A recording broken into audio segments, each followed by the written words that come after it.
Ya Humaira, wahai yang pipinya kemerah-merahan.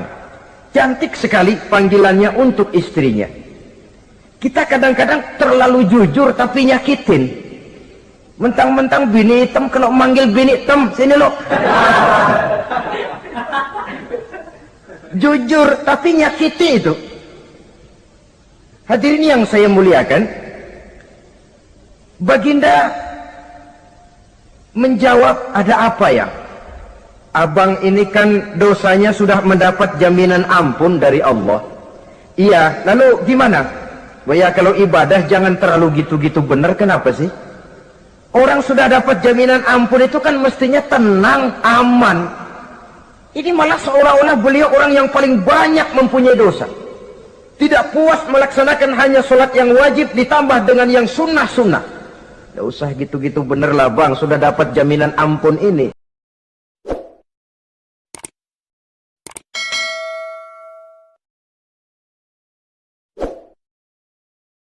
Assalamualaikum warahmatullahi wabarakatuh. Waalaikumsalam warahmatullahi wabarakatuh. Bismillahi walhamdulillah. Wassalatu wassalamu ala sayyidina rasulillah Sayyidina wa maulana Muhammad ibn Abdullah wa ala alihi wa sahbihi wa mawalah. Amma ba'du, subhanaka la ilma lana illa ma 'allamtana innaka antal alimul hakim. La hawla wa la quwwata illa billahil aliyyil azim. Saudara-saudara kaum muslimin rahimakumullah, satu-satunya manusia yang dalam Al-Quran sudah mendapat jaminan ampun dari seluruh dosa yang pernah dikerjakan cuma Rasulullah orangnya. Quran yang menjanjikan, liyaghfira lakallahu ma taqaddama min dzambika wa ma ta'akhkhar. Wahai Muhammad, dosamu yang dahulu, dosamu yang sekarang, dosamu yang akan datang kalau memang ada, seluruhnya sudah mendapat jaminan ampun dari Allah Subhanahu wa ta'ala. Orang yang nyata-nyata sudah mendapat jaminan ampun dari segala dosa ini, ibadahnya luar biasa. Luar biasa bagaimana? Sejarah menceritakan beliau kalau sholat malam sampai bengkak kakinya karena rajin sujud. Aisyah menceritakan, satu malam selesai sholat isya saya akan tidur. Saya lihat suami saya sedang sholat, maka saya pun tidur. Tengah malam saya terbangun dari tidur, saya lihat suami saya masih sholat juga. Saya tidur lagi. Menjelang sepertiga malam yang akhir saya bangun, saya lihat masih sholat juga. Saya hampiri beliau. Saya tanya setelah sholatnya usai, "Bang," kata Aisyah, "ada apa yang?" Kata baginda Rasul. Sebab beliau itu, jangan senyum kalau saya katakan yang di sini. Sebab beliau itu pandai sekali menyenangi hati istrinya. Panggilan kelihatannya sepele, tapi bisa menghidupkan keharmonisan dalam rumah tangga. Beliau apabila memanggil Siti Aisyah dengan kalimat Humaira, ya Humaira, wahai yang pipinya kemerah-merahan. Cantik sekali panggilannya untuk istrinya. Kita kadang-kadang terlalu jujur tapi nyakitin. Mentang-mentang bini hitam kalau manggil bini hitam, sini lo. Jujur tapi nyakiti itu. Hadirin yang saya muliakan, Baginda menjawab, ada apa ya? Abang ini kan dosanya sudah mendapat jaminan ampun dari Allah. Iya, lalu gimana? Ya kalau ibadah jangan terlalu gitu-gitu benar, kenapa sih?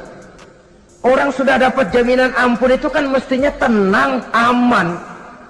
Ini malah seolah-olah beliau orang yang paling banyak mempunyai dosa. Tidak puas melaksanakan hanya sholat yang wajib ditambah dengan yang sunnah-sunnah. Tidak usah gitu-gitu bener lah bang, sudah dapat jaminan ampun ini. Terhadap usul istrinya ini, apa jawab beliau? Sederhana tapi melambangkan sikap jiwa yang luhur. Beliau menjawab, Aisyah, afala uhibbu an akuna abdan syakura. Yang Apa saya tidak senang kalau saya ini oleh Allah mendapat gelar abdan syakura, hamba yang pandai bersyukur, hamba yang tahu berterima kasih. Makin diampuni, makin banyak sujud saya. Makin diampuni, makin banyak ibadah saya kepada Allah. Inilah prinsipnya.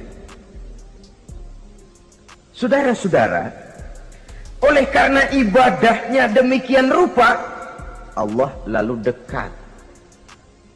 Oleh karena Allah dekat, perjuangan beliau itu, walaupun Quraisy melakukan segala macam cara dan usaha, mengeluarkan segala daya dan dana, kemampuan dan kekuasaan, tidak pernah berhasil mematahkan, walaupun berhasil menekan perjuangan baginda Rasulullah sallallahu alaihi wasallam.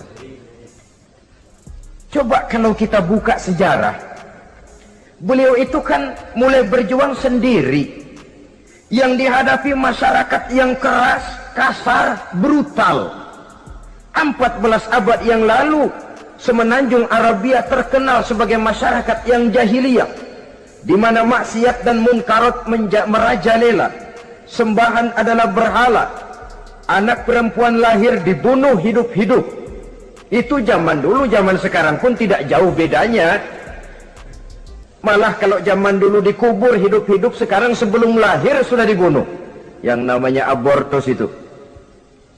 Kadang-kadang aneh, kita mengadakan operasi bersih, dilarang buang sampah sembarangan. Kalau sudah buang sampah saja tidak boleh sembarangan, tahu-tahu zaman sekarang ini bayi dibuang di tempat sampah. Bukan lagi kertas, bukan lagi kardus, bayi dibuang di comberan. Kan lebih sadis sebenarnya dari jahiliyah 14 abad yang lalu. Judi di zaman dulu 14 abad yang lalu merajalela, menyentuh segala lapisan masyarakat. Di zaman sekarang pun judi tidak kurang hebatnya, cuma tentu dengan bahasa yang lain. Apalagi di zaman sekarang orang pandai menghaluskan bahasa, mensamarkan istilah.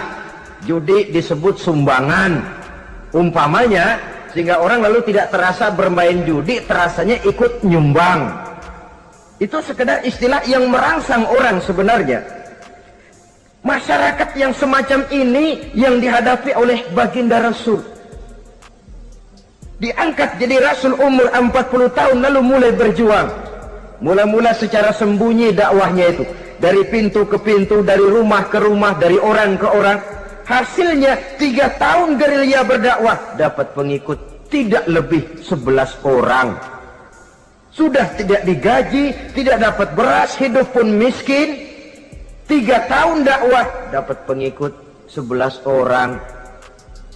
Ustadz mana zaman sekarang yang masih mau ngajar? Kalau 3 tahun buka pengajian, yang ngaji cuma 11, bubar. Kiai mana yang masih mau buka pondok? Kalau 3 tahun buka pesantren, santrinya cuma 11. Pemimpin mana yang masih mau kampanye? Kalau 3 tahun kampanye dapat pemilih cuma 11, bangkrut. Tapi tidak dengan Rasul. 3 tahun berlalu, turun perintah fasda bima tu'mar. Tidak usah berdakwah secara sembunyi Muhammad, sampaikan saja Islam secara terbuka. Mulailah beliau berdakwah secara terbuka, terang-terangan. Mula-mula Quraisy dikumpulkan dekat Ka'bah. Kumpulah Abu Jahal, Abu Lahab, Abu Sufyan dan gembong-gembong Quraisy. Di sana buat pertama kali secara terbuka baginda Rasul pidato. Tuan-tuan Quraisy, apakah tuan-tuan percaya kepada saya? Percaya. Kenapa? Karena Anda Muhammad sejak kecil belum pernah bohong. Baik. Jikalau memang tuan-tuan percaya kepada saya, maka mulai hari ini saya serukan kepada tuan-tuan, ankizu anfusakum minan nar.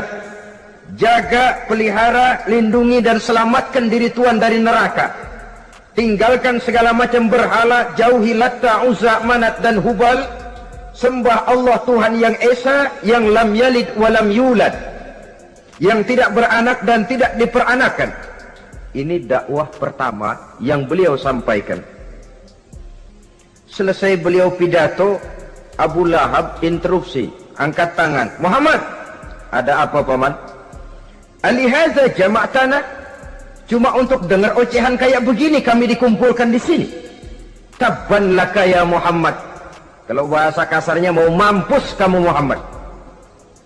Nabi tidak jawab, Allah yang jawab. Tabbat yada abi lahabi wa tab, ma aghna anhu maluhu wa ma kasab.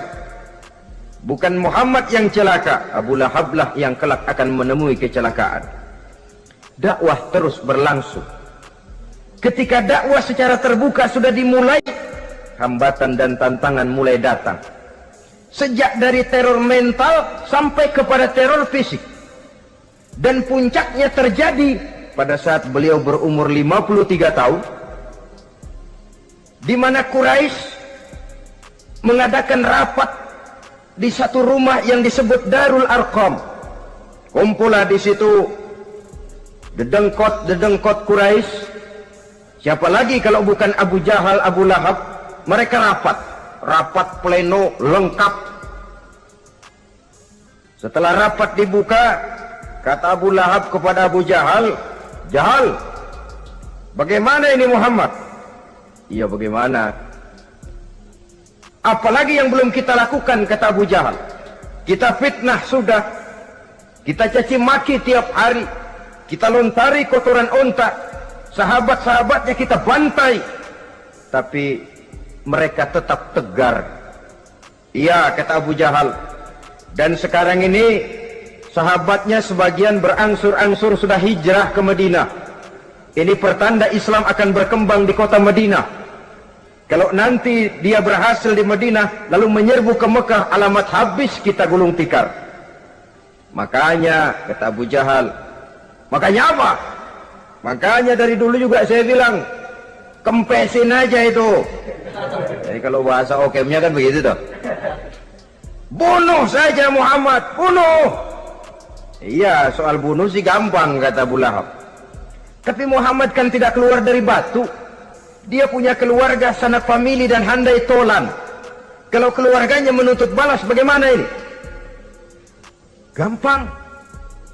Kita kan banyak punya suku. Tiap-tiap suku kan punya juara, tukang-tukang pukul. Sewa saja, tiap suku ambil tukang pukulnya, kita kepung rumah Muhammad, bunuh sama-sama. Kalau keluarganya akan menuntut balas, dia akan berhadapan dengan seluruh suku yang ada di semenanjung Arabia ini. Bagaimana, setuju? Setuju. Nah, sudah. Kapan kita bunuh Muhammad? Kapan lagi? Tidak usah buang waktu. Besok malam. Ya, besok malam kita bunuh Muhammad. Tapi awas, semua yang ikut rapat di sini, ingat baik-baik, ini rahasia negara. Besok malam kita akan membunuh Muhammad. Siapa yang berani membocorkan rahasia negara ini, supersip. Dianggap menghambat program Quraisy. Itu nanti dijatuhi hukuman berat ya. Jaga rahasia baik-baik bahwa besok malam kita akan membunuh Muhammad. Sanggup? Sanggup. Rapat selesai. Hadirin boleh bubar ke rumah masing-masing. Pulang. Namanya manusia, bocor juga rahasia ini. Begitu pulang, cerita sama istrinya, Bu, anu loh Bu, apa Pak? Saya tadi ikut rapat. Rapat apa tuh Pak? Besok malam akan ada pembunuhan. Pembunuhan. Siapa toh yang mau dibunuh? Muhammad. Tapi jangan bilang-bilang ya, ini rahasia negara. Ini rahasia negara Bu, jangan bilang-bilang. Iya Pak, iya. Nah, besok pagi istrinya ngobrol sama tetangganya. Mbak Ayu, tahu nggak? Apa toh? Nanti malam akan ada pembunuhan. Siapa yang mau dibunuh? Muhammad. Loh, sampean tahunya dari mana? Suami saya ikut rapat, tapi jangan bilang-bilang ya Bu ya.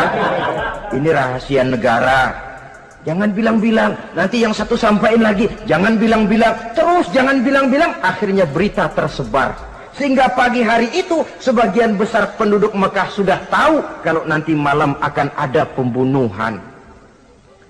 Maka lepas zuhur, Mekah itu mulai tegang. Yang simpati, aduh kasihan Muhammad nanti malam akan dibunuh. Yang tidak senang, mampus biar dia rasain ntar malam. Saudara-saudara, begitu maghrib berbunyi sudah, udara mulai gelap, penduduk Mekah sudah kunci pintu seperti ada jam malam. Sepi, sesepi-sepinya. Tutup pintu, kunci, bukan tidur, ngintip dari dalam. Lepas jam 8 malam, makin tegang. Masing-masing penduduk ngintip dari pintunya. Sudah berangkat belum orang yang mau bunuh Muhammad? Sudah berangkat belum? Kira-kira jam 9 ini, tukang-tukang pukul lewat mau ngepung rumah Muhammad untuk membunuh beliau. Begitu masuk Mekah, penduduk sudah kunci pintu, tapi mereka tahu kalau semua ngintip.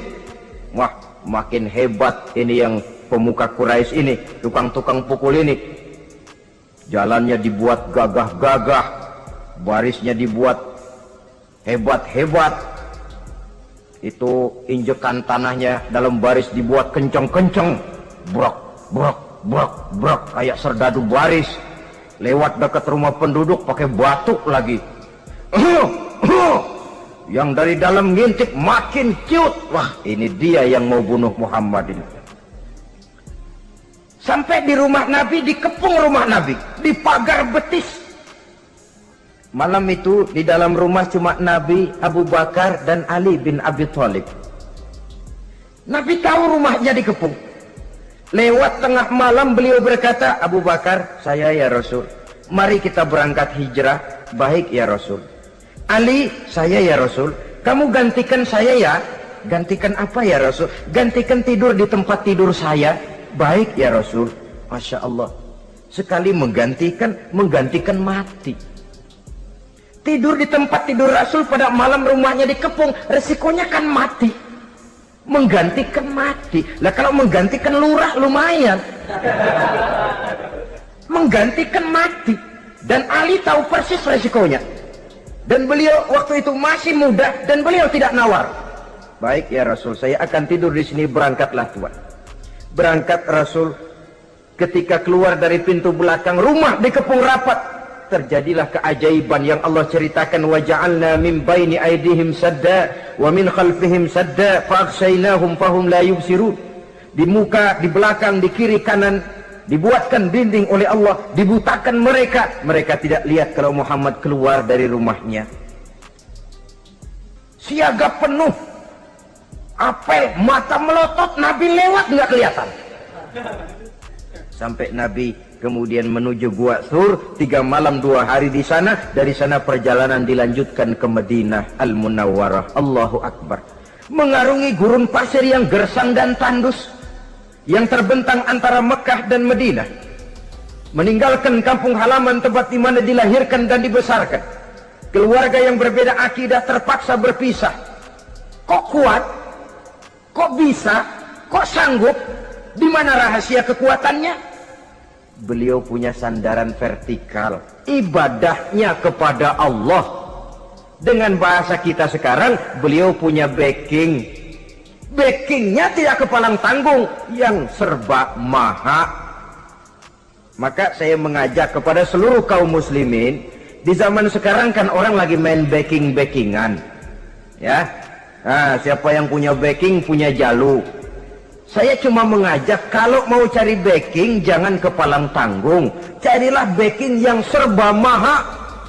Maha gagah, maha tahu, maha adil, maha bijaksana, maha segala-galanya. Dan dialah Allah Subhanahu wa ta'ala.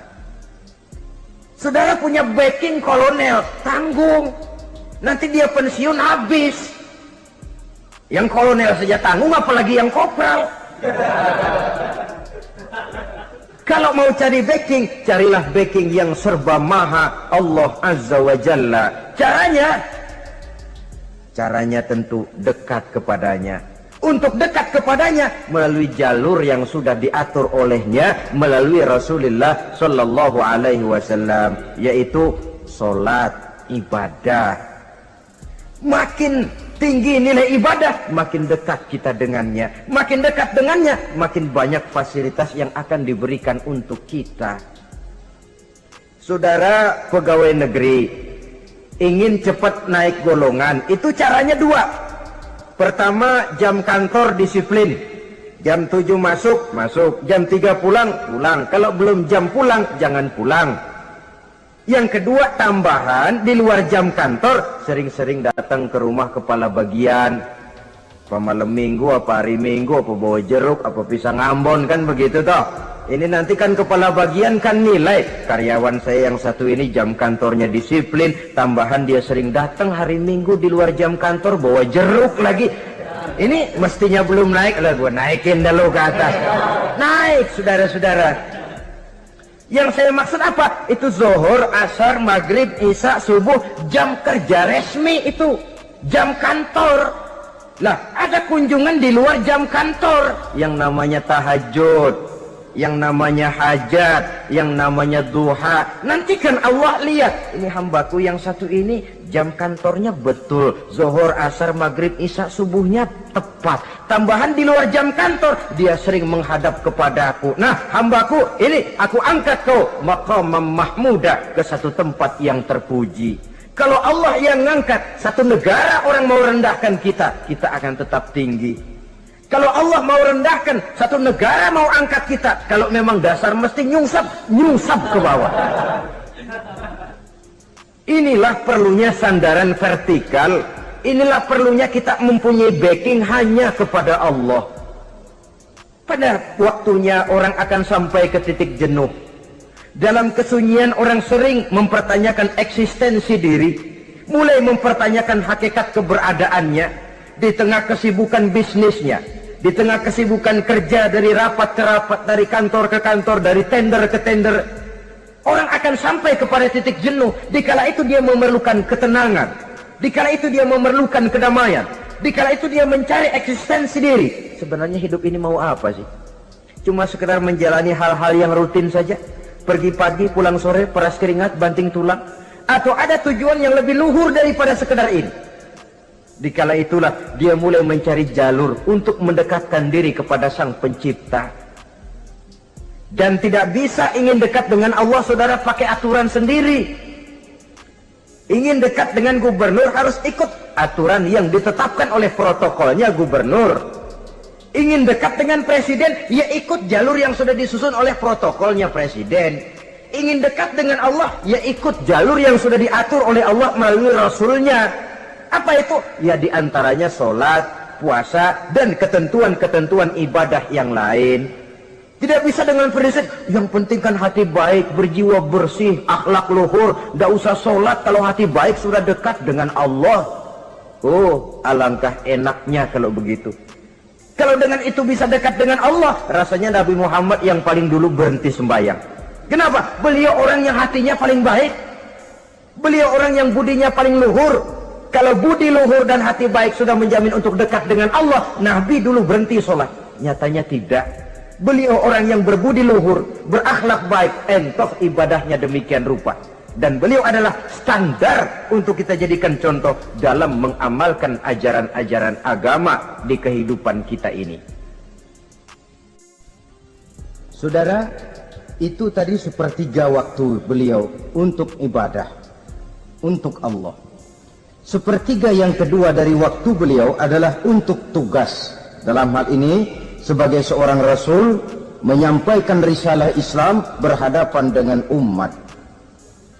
Yang jadi soal ialah, apa modal utama beliau di dalam melaksanakan tugas? Dan ini nanti sebagai cerminan buat kita.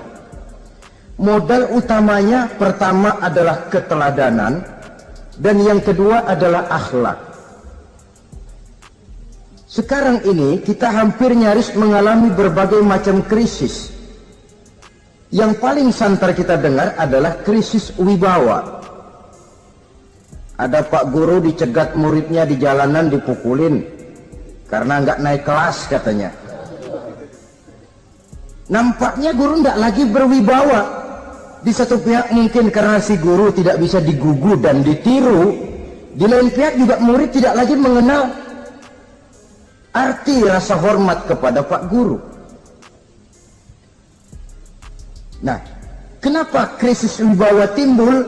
Karena tidak ada keteladanan. Adapun Rasul, wibawa beliau timbul di tengah umat karena keteladanan ini. Apapun yang beliau ajarkan kepada umat, beliau adalah pelaksana pertama. Dengan kata lain, satunya kata dan perbuatan. Ini yang sangat diperlukan di zaman kita sekarang. Bukan cuma sekedar simposium, muktamar, kongres, rapat besar dengan keputusan bertumpuk-tumpuk kertas di atas meja, tetapi tidak pernah terrealisir dalam kehidupan. Yang kita perlukan adalah satunya kata dan perbuatan, bahwa kalau itu yang diucapkan, itu yang diterapkan. Kalau itu yang diteorikan, itu yang dikerjakan. Keteladanan. Yang kedua, rahasia sukses beliau dalam melaksanakan tugas berhadapan dengan umat, akhlak. Beliau tidak menyampaikan Islam ini dengan kekerasan, tidak juga dengan bujuk rayu harta, tidak pula dengan menakut-nakuti orang. Belum pernah kita baca dalam sejarah beliau teriak-teriak, awas yang tidak masuk Islam dipecat jadi orang Arab.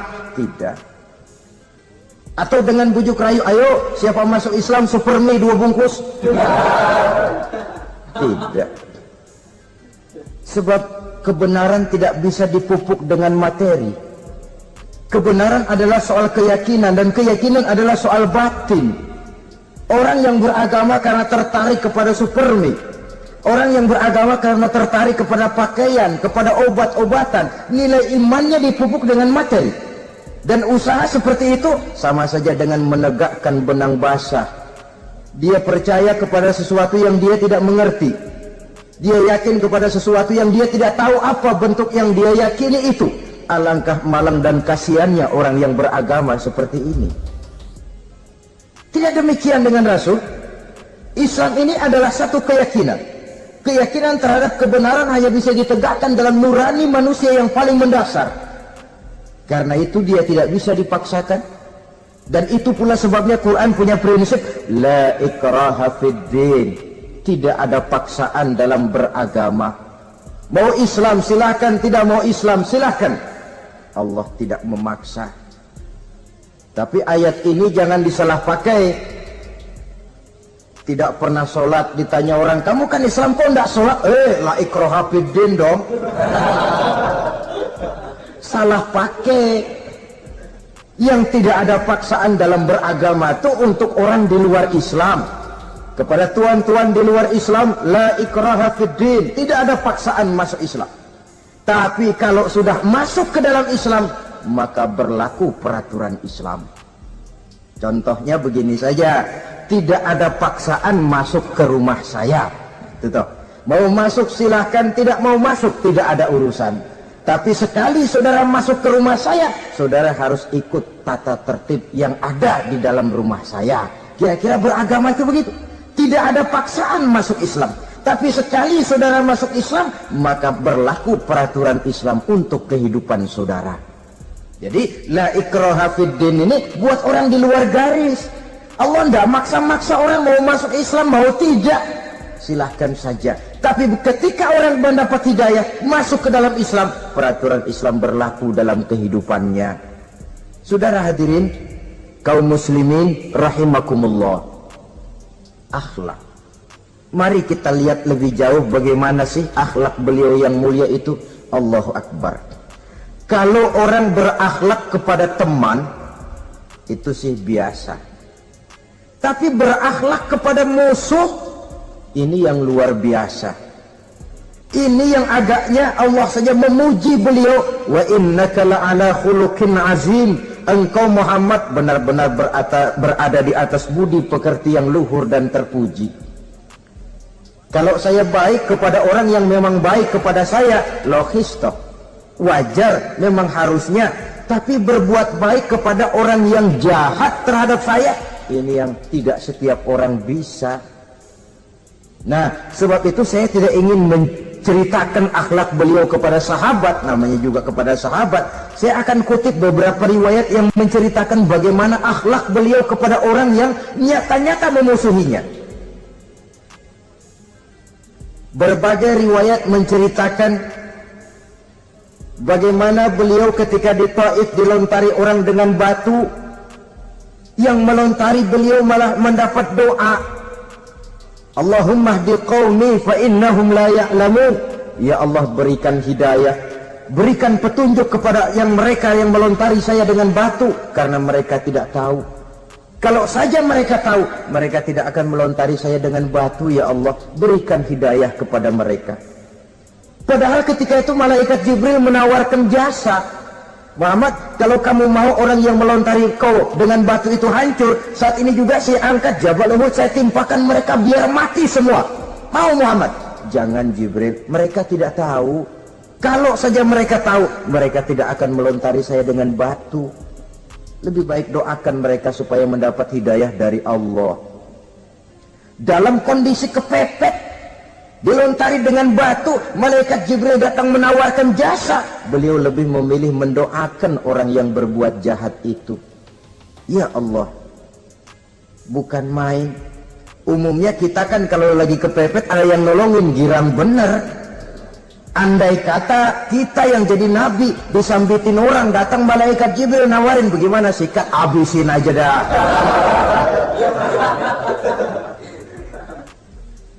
Ini akhlak kepada musuh. Ketika beliau selesai sholat zuhur, istirahat rebah-rebah, tidur-tiduran di bawah pohon kurma, datang orang kafir yang bernama Daksur yang sudah lama mengintip-ngintip, mencabut dan menghunus pedang. Muhammad, kalau ini saat saya tebas batang lehermu, siapa yang akan menolong engkau? Tidak ada. Yang akan menolong saya Daksur? Iya, Allah yang akan menolong saya. Mendengar Allah, Daksur gemetar, keringat dingin bercucuran, pedang jatuh ke bawah, diambil oleh Rasul pedangnya, dibalikkan ke leher Daksur. Kalau sekarang saya yang tebas batang lehermu Daksur, siapa yang akan menolong kamu? Tidak ada ya Rasul, kecuali kalau kau mau memaafkan saya. Baik, ambillah kembali pedangmu, kau saya maafkan, dan jangan ulangi lagi perbuatan semacam ini. Lain saat beliau sedang tawaf, diikuti oleh seorang Quraisy kafir. Sambil tawaf, ini kafir Quraisy sudah bawa pisau. Dia pikir, nanti di satu sudut yang agak gelap saya tikam Muhammad dari belakang, saya bunuh dia. Jadi kafir ini pura-pura ikut tawaf.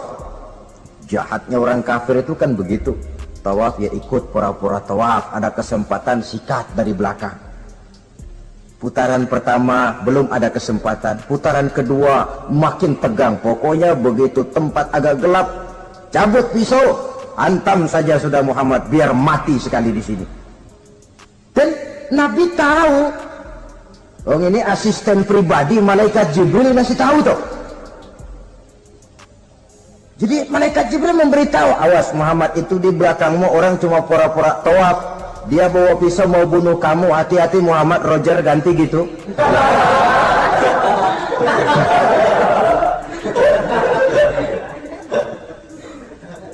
Tahu persis beliau. Sampai di satu sudut yang gelap, si kafir ini mencabut pisau. Nabi nengok ke belakang, menoleh Nabi. Begitu menoleh, Quraisy ini kan ketangkep basah, bahasa Arabnya yumsak mablul katanya, ketangkep basah, grogi, salah tingkah, garuk nggak gatel, kasihan melihatnya sudah. Ya namanya orang ketangkep basah itu, mau alasan apa? Nggak beralasan ya, harus merasa harus membela diri, gemetar nggak karu-karuan. Kata Nabi senyum. Mau apa, Mas? Anu Rasul, ini anu apa? Anu. Sudah, saya kan tahu kamu mau bunuh saya toh. Sudah, saya sudah tahu kok. Kamu jangan pura-pura. Kamu kan mau bunuh saya kan? Terus terang saja. Iya Rasul, iya. Sekarang gimana? Enggak berani Rasul. Minta maaf saja. Ya kalau sudah kamu minta maaf begitu, sudah kamu pulang sana, jangan diulangi lagi ya. Begitu mudah beliau memaafkan orang yang nyata-nyata mau menghabisi nyawanya, sepanjang itu belum terwujud, sepanjang itu belum terbentuk dalam artian real. Sangat mudah beliau memaafkan orang. Saudara hadirin kaum muslimin rahimakumullah, pemaaf, lapang dada, toleransi, menghargai pendapat para sahabatnya, ini sederetan dari akhlak yang terpuji. Sehingga karena keluhuran akhlak inilah yang menyebabkan orang tertarik masuk ke dalam Islam. Beliau berprinsip apa? Basiru wala tunaffiru, yassiru wala tu'assiru. Gembirakan orang, jangan ditakut-takuti. Mudahkan persoalan orang, jangan dibikin sulit. Ini kan satu prinsip yang sangat baik dalam melaksanakan dakwah, dalam menyampaikan misi. Apapun tugas kita di masyarakat, sebagai pegawai pemerintahan, pejabat negara, pedagang, pengusaha, seniman, ustadz, mubalik, kiai, ulama, dalam berbagai profesi, modal utama untuk sukses adalah akhlak. Sebab hati kita yang tahu cuma Allah. Orang lihat penampilan kita, orang lihat muka kita. Sebab itu Nabi katakan, innakum la tas'una nasa bi amwalikum walakin yas'uhum minhum bastul wajhi wa husnul khuluqi. Kamu tidak akan bisa menarik simpati orang banyak dengan hartamu, tapi bisa kau tarik simpati orang banyak dengan akhlak yang baik dan muka yang senyum, muka yang enak dilihat. Orang kadang sering bilang, dia mah biar mukanya begitu hatinya baik. Iya, soal hati kita nggak tahu. Yang kita lihat pertama muka. Bagaimana gue mau ikut dia, mukanya kayak batu kuburan. Kesan serem pertama itu kan sudah ada. Walaupun kadang-kadang hati memang baik, tapi hati itu kan urusan Allah. Yang kita lihat pertama muka. Ini barangkali nanti termasuk teori dalam psychology of salesman ya, bahwa sesuatu yang baik kalau dihidangkan dengan cara yang tidak baik, orang tidak akan tertarik. Lihat saja, orang sekarang ini kan entah makin lajunya dunia bisnis kita, masuk ke rumah-rumah kita cuma menawarkan air jahe, menawarkan sasa, menawarkan kecap bango, menawarkan barang-barang yang kelihatannya remeh. Ini kan termasuk psychology of salesman. Yang datang ya biasanya perempuan, wajahnya ya lumayan, paling kurang sedikit di atas 6 lah begitu. Lalu tutur katanya sopan, masuk ke rumah tidak sungkan, ada rasa familiar, rasa kekeluargaan, lalu datang. Taktik untuk menawarkan barang yang jadi merek dagangannya. Nah, Islam ini agama yang baik. Kalau disampaikan dengan cara yang tidak baik, sadis, memponis, orang akan lari dan jauh. Menyinggung, bukan menyentuh. Siapapun kalau tersinggung lari, tapi kalau tersentuh dia akan mendekat. Apaan lo Islam bayang begitu? Mikirnya anak, gue sembayang diomelin, mendingan kagak sembayang sekalian ketahuan. Saudara hadirin yang saya muliakan, ini yang diberikan contoh oleh baginda Nabi. Apapun tugas kita, pedagang utamakan akhlak, petani utamakan akhlak, seniman utamakan akhlak, mubalik utamakan akhlak, pejabat negara utamakan akhlak, pelayan dan pengabdi masyarakat utamakan akhlak. Saudara hadirin yang saya hormati, kaum muslimin yang berbahagia. Jadi untuk sukses di masyarakat, untuk sukses di tempat tugas, modal utama adalah akhlak. Dan ini yang dicantikan contoh dari Nabi kita Muhammad sallallahu alaihi wasallam. Sepertiga waktunya untuk tugas. Dalam menjalankan dan melaksanakan tugas sebagai seorang rasul, menyampaikan risalah Islam, berhadapan dengan umat, modal utamanya adalah akhlak. Demikian juga kita di masyarakat. Dan akhlak itu memang harus dibiasakan sejak kita kecil. Sehingga dengan demikian nilai-nilai yang baik akan terus terbawa sampai di hari tua kita.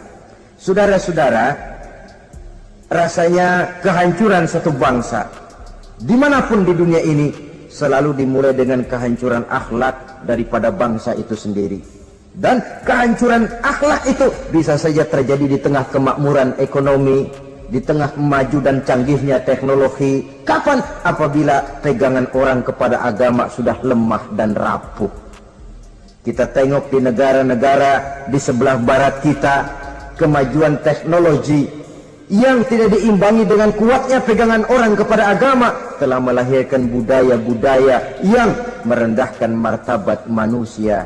Lahirlah kebudayaan hippies, lahirlah kebudayaan nudis, hidup serba bosan dengan ini dan itu, karena segalanya sudah dimiliki. Rumah mentereng, jumlah kendaraan sejumlah keluarga, kapal pesiar di laut mewah, pesawat udara punya. Setelah ini punya, ini ada, semua ada, titik jenuh sampai.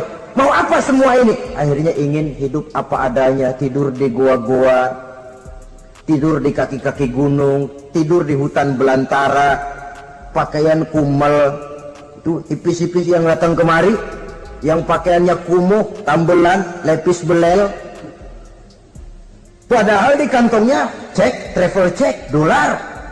Lain hipis kita, emang benar-benar gembel.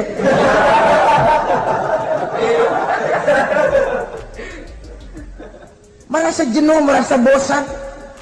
Bahkan sebuah berita dari Jerman, orang terlalu kaya, pulau dibeli.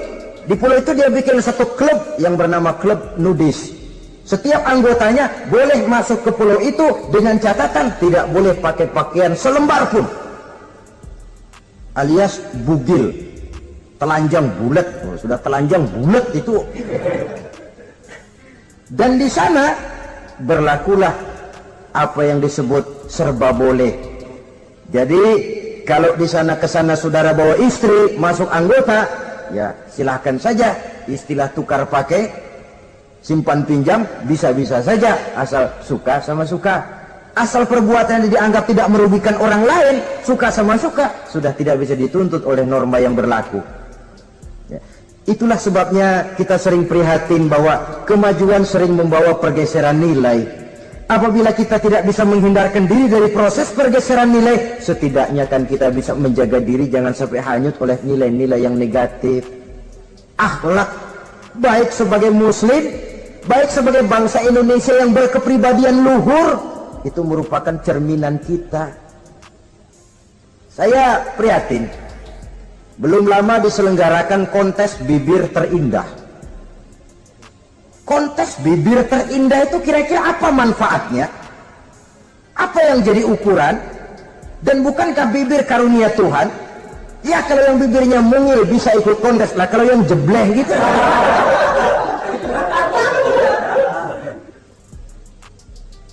Kontes bibir terindah masih hangat dibicarakan orang. Sudah muncul lagi kontes betis terindah. Nah kalau sudah bicara soal betis ini, kan yang terbayang oleh kita kira-kira ukurannya apa? Yang diukur itu apanya ya? Ya tentu betisnya itu. Nah paling celaka kalau betis-betis yang ikut itu nanti jadi milik panitia semua kan. Yang tidak usah kita mengukur dengan kacamata agama, dengan budaya kita sebagai bangsa Indonesia yang berfalsafahkan Pancasila, rasanya mendengarnya saja kok sudah tidak sah gitu loh. Tidak pas untuk ukuran kita sebagai bangsa yang berfalsafahkan Pancasila. Saudara-saudara kaum muslimin rahimakumullah. Ini yang saya maksud tadi, proses pergeseran nilai. Andai kata kita tidak bisa menghindarkan diri dari hal yang semacam itu, setidaknya kita bisa menjaga diri jangan sampai hanyut ditelan proses pergeseran nilai. Dan memelihara nilai-nilai akhlak ini dari hari ke hari memang tidak semakin ringan, bahkan akan semakin berat, karena tantangan yang kita hadapi juga akan semakin berat. Inilah sepertiga yang kedua dari waktu beliau untuk melaksanakan tugas. Jadi modal utama dalam melaksanakan tugas akhlak. Di antara nilai akhlak itu prinsip Nabi tadi, gembirakan orang, jangan ditakut-takuti, mudahkan urusan orang, jangan dibikin sulit. Sehingga kalau yang memang mudah lalu dipersulit, itu sudah mencerminkan akhlak yang tidak diajarkan oleh Rasulullah sallallahu alaihi wasallam. Kemudian yang terakhir, sepertiga yang ketiga dari waktu beliau adalah untuk keluarga. Jadi tadi ada waktu untuk Allah, ibadah, ada waktu untuk tugas, dan yang ketiga ada waktu untuk keluarga. Bagaimana Rasul di tengah keluarganya? Anas bin Malik bercerita, saya 11 tahun membantu di rumah tangga Rasul. 11 tahun itu kan artinya 11 kali 360 hari kali 24 jam. Bukan waktu yang sebentar itu. Selama 11 tahun saya membantu di rumah tangga Rasul, kata Anas, belum pernah saya dengar kata-kata kasar, keras, membentak. 11 tahun saya membantu di rumah tangga beliau, belum pernah saya lihat ada piring terbang, ada bakyak melayang. Artinya apa? Cerminan dari ketentraman, keayeman, kedamaian rumah tangga beliau. Padahal rumah tangganya kecil, istrinya lebih dari satu, tapi aman, tentram, rukun. Kita kadang-kadang istri satu seminggu 7 hari, perang 6 hari. Cuma 1 hari gencatan senjata. Sudah hadirin, saudara kaum muslimin rahimakumullah. Kalau beliau tidak menyenangi satu masakan, misalnya masakan istrinya, tidak mencah-mencah, cuma kelihatan dari makannya barangkali tidak begitu banyak, tapi tidak pernah mencela apapun yang dimasak istrinya. Senang ya dimakan, tidak senang ya dimakan karena menghargai lelah jerih payahnya istri. Ini kelihatannya sepele, tapi dari sini keharmonisan rumah tangga itu bisa saja timbul. Bukankah seseorang hanya bisa sukses di tempat tugas? Jadi apapun dia, kalau berangkat dari ketentraman dan ketenangan di rumah tangga. Dan tidak ada orang bisa meraih sukses kalau dia berangkat dari rumah tangga yang berantakan. Itulah sebabnya ini sangat diperhatikan oleh baginda Rasul. Dari rumah yang kecil, dari tempat tidur yang sederhana, yang sebelah itu kain kasar, sebelah dipakai untuk tidur, sebelah dipakai untuk selimut. Jadi kasur merangkap selimut. Allahu Akbar. Tapi dari rumah tangga yang semacam itu keluar ucapan baiti jannati, rumah tanggaku laksana surga bagiku. Di mana sih rahasianya? Karena rumah tangga beliau didirikan di atas ajaran agama. Agama membuat suami istri tahu hak dan tahu kewajiban. Kalau kewajiban dilaksanakan, hak diberikan, akan timbul saling pengertian. Apabila ada pengertian, akan timbul ketenangan, dan ketenangan adalah tangga utama untuk mencapai rumah tangga bahagia. Apalah artinya? Seperti banyak istilah orang, rumah bertingkat, uang banyak berlipat-lipat, kendaraan serba mengkilat, istri pun cantik memikat, kadang-kadang jumlahnya 4, tapi tiap hari kiamat. Tidak pernah ada ketenangan dan kedamaian di rumah itu. Saudara hadirin, lebih celaka lagi sudah rumah gubuk berantem melulu. Sudah kiamat itu, sudah kiamat. Jadi dengan adanya pelaksanaan kewajiban, pemberian hak, timbul pengertian. Pengertian membawa ketenangan. Suami keluar rumah, istri tenang di rumah. Suami meninggalkan istri pun hatinya tenang dan tentram, tidak was-was, tidak berpikiran nanti kalau saya lembur ini istri ngompreng, tidak. Si istri pun lega melepas suami karena ada keterbukaan. Ini kan menurut angket terakhir loh ya, yang diadakan oleh beberapa majalah di ibu kota ini, di ibu kota katanya, dari sejumlah laki-laki yang disebarkan angket, ternyata jika ada 3 laki-laki, 2 nyeleweng. Jadi angka penyelewengan itu 2/3 dari jumlah laki-laki itu menyeleweng katanya. Ya mudah-mudahan yang kumpul di sini termasuk 1/3 yang nggak nyeleweng itulah. Dan tidak semua bentuk penyelewengan itu karena alasan ekonomi, bukan pula karena alasan ketidaksetiaan istri, tapi merupakan cerminan dari sikap hidup di mana orang jauh dari nilai-nilai agama, sehingga penyelewengan itu dianggap sesuatu yang manusiawi, biasa-biasa saja, bahkan kadang-kadang ikut membentuk status sosial, melahirkan kebanggaan. Innalillahi. Orang kalau sudah bangga nyeleweng bangga, nah, itu kiamat sudah. Sama saja, bikin dosa ketawa, waduh, itu malaikat gemes benar. Udah bikin dosa cengengesan, cengir, udah ada rasa nyesel, udah ada rasa takut, udah ada rasa bersalah, biasa gitu. Saudara hadirin yang saya muliakan, ini kan cerminan dari rapuhnya pegangan orang kepada agama. Jadi untuk membina rumah tangga yang bahagia ini, sepertiga dari waktu untuk di tengah keluarga, menghidupkan nilai-nilai agama di rumah tangga kita. Oleh karenanya, pada bagian akhir dari pertemuan yang singkat ini, saudara-saudara, saya mengajak, marilah pandai-pandai membagi dan mengatur waktu. Ada waktu untuk Allah, ada waktu untuk tugas, ada waktu untuk keluarga. Syukur kalau ada keseimbangan.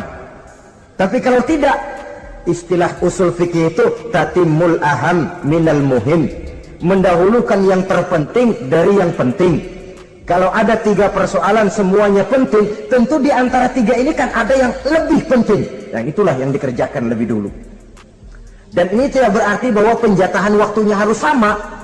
Untuk ibadah dalam sehari semalam sekian jam, untuk tugas sekian jam, untuk keluarga sekian jam. Tidak bisa kita targetkan begitu. Dan yang dimaksud di sini pun adanya pengaturan. Pengaturan tidak berarti bahwa harus sama waktunya, tidak. Kita melihat kepentingannya. Saudara hadirin, sama saja di zaman sekarang, kalau dengan pembangunan kita ingin menciptakan pemerataan di kalangan rakyat, itu tidak berarti bahwa rakyat Indonesia ini standar ekonomi harus sama semua, seperti yang dicita-citakan komunis. Tidak bisa. Menciptakan pemerataan artinya, kalau yang kaya bisa semakin kaya, kenapa yang miskin tidak bisa naik jadi sedikit kaya? Dan artinya menciptakan kesempatan kepada setiap penduduk Indonesia untuk merubah tahap dan taraf kehidupannya. Demikian juga adanya pengaturan waktu. Bukan berarti untuk Allah sekian jam, keluarga sekian jam, tugas sekian jam. Sebab jam-jam ini sulit kita jatahkan. Kadang-kadang tugas, kadang-kadang keluarga, kadang-kadang ibadah kita sedang gandrung. Yang penting ada keseimbangan dalam cara kita mengatur waktu itu. Nah, saudara-saudara, demikianlah pertemuan dan pembicaraan kita kali ini. Terima kasih atas segala perhatian. Mohon maaf atas segala kekurangan. Usikum wa nafsi bitaqwallah. Wassalamualaikum warahmatullahi wabarakatuh.